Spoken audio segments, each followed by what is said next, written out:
event where hundreds of women hold their babies into the air to show that they're willing to offer their children as martyrs for God. So what you guys just saw there was called the Husseini infant ceremony, and it occurs every year in Iran where mothers proudly offer their infants to die. Just imagine living in a place where babies, literal newborns, are paraded around as future martyrs who are wrapped in these banners of death before they can even speak. So again, this occurs annually where thousands of mothers gather and then they dress their babies in these symbolic funeral shrouds while at the same time chanting slogans against the West, Israel, and anyone that the regime deems to be an enemy. This is a religious ritual where they call on God to accept the blood of their children in battle, and they celebrate the death of a baby who died 1400 years ago in the Battle of Karbala. But the regime actually twists that history into this modern propaganda that glorifies death itself and calls death the ultimate sacrifice. You see, this isn't some hidden thing,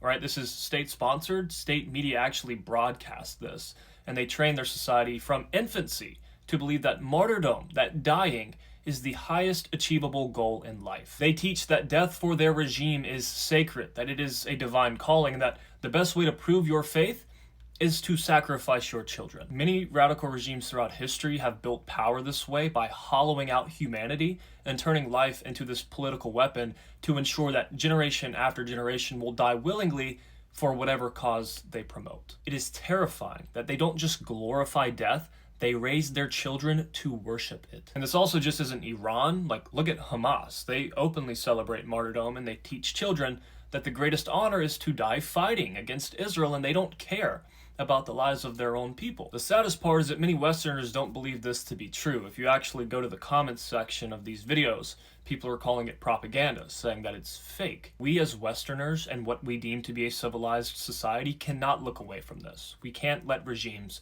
that glorify the death of infants and babies export and transport that sickness, that cruel ideology and worldview onto the rest of the world. You have to stand up, speak out against this stuff.